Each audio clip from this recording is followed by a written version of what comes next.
Basically with market research, we are using a step-by-step process to answer specific questions. And one of the great dangers with market research is we can collate huge amounts of information. So with the internet, with all the trade directories, trade associations, government information, all the different sources of information out there can be collated and give you a huge amount of data. What you need to be really clear about is why you're collecting that data in the first place. So what specific questions do you need answering in order to move your business forward or to launch your business? We had a vacation student working for Corporate Mentors last summer, and she was looking at an interactive business idea that we had. And within about 2 or 3 days, she built a huge file of primarily stuff from the internet, and all these market research reports and customer feedback, competitive analysis. It was great, it all looked really impressive. But until you start to apply very specific questions, it's really hard to find out exactly which piece of information is relevant to your business and to your idea. So you need to stay really focused. So the types of questions that we can answer are, who are or who will be my customers? Why will they buy from me? Or why do they buy from me rather than from anyone else? How much can I sell? As we talked about making financial projections, you'll need to know how many units you can sell and probably think about pricing so you can actually put some financial analysis into your business plan. We talked a little bit about identifying customer patterns. Well, that's really important when you actually start to think more specifically about what your customer needs are. And we'll talk a little bit more about developing a CRM approach, customer relationship marketing approach, where you're looking to develop a long-term relationship and find out more about your customers. You all need to ask how much I can charge, so again that's the sort of thing you need feedback on. And finally about how I would market my business. Now can I ask, are there any marketing students here in our audience tonight? Okay, we've got a couple. Anybody else from the general management area? Okay. And has anybody done any marketing within the enterprise workshops that you can come along to? Okay, so we've got a little bit of knowledge about marketing. That'll be useful to us. Okay, let's take a couple of those questions in a little bit more detail and think about, first of all, who will my customers be? Well, the one thing you will actually be doing is looking for a niche in the market because, as I said, starting from a small business perspective, and you may go on to do great things and have very large multinational corporations, then great. But everybody has to start somewhere. So when we're starting with a small business, the best way to be competitive is to find a niche where you can offer something different. So how can your product be very different to what's out in the marketplace at the moment? How can you be more attractive? So we start to look at product differentiation and see where you can actually have a competitive edge over things that are already in the marketplace. The next thing you would need to do is to find out a little bit more about your customers' characteristics and their tastes. So to come back to identifying consumer patterns and how people purchase, what they purchase, how frequently they do so, and just to find out more about them as individuals and then group them into market segments that you can communicate with on a clear basis.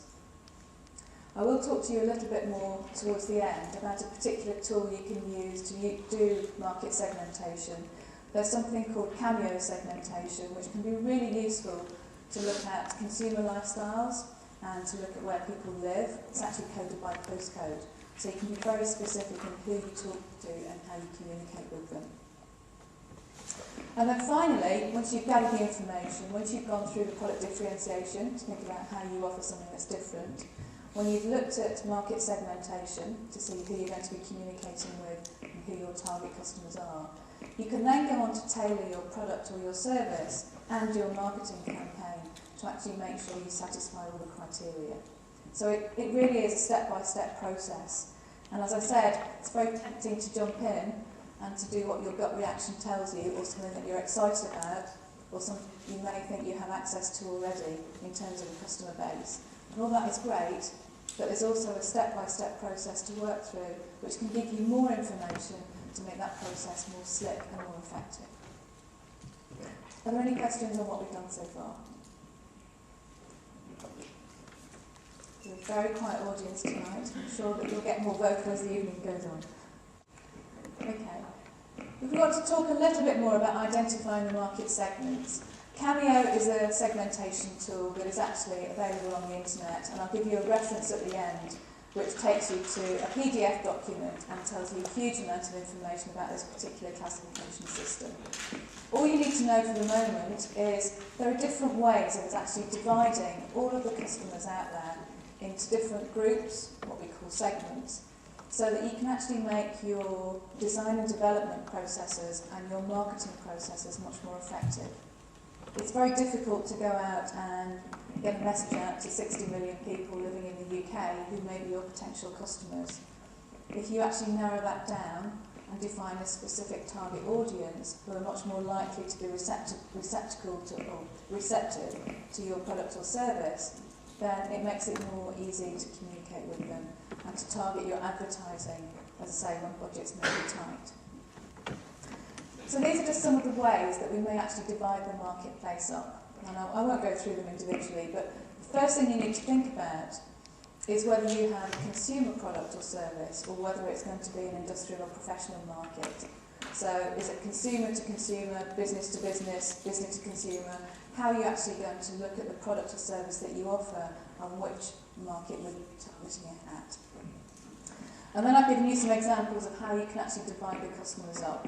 So if we take the socio-economic groups, I've talked about the Cameo classification that you could take, and it takes people at a specific postcode level, looks at their income levels, looks at their lifestyle attributes, and how they actually spend their time and their money. So you can see with those groups of people relevant to receive marketing on your product or service.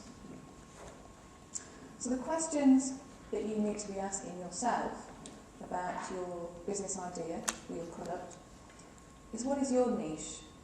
So where are you actually going to be targeting your product? What makes you stand out to the customers in that segment? Because in many products and services we may be operating in quite a mature marketplace that could be saturated with products and suppliers already. So you need to come along with an idea or a proposition that gives you something different, that people want to listen to your story because you have something different on offer for them. So they're the sorts of questions that you need to be asking at this stage.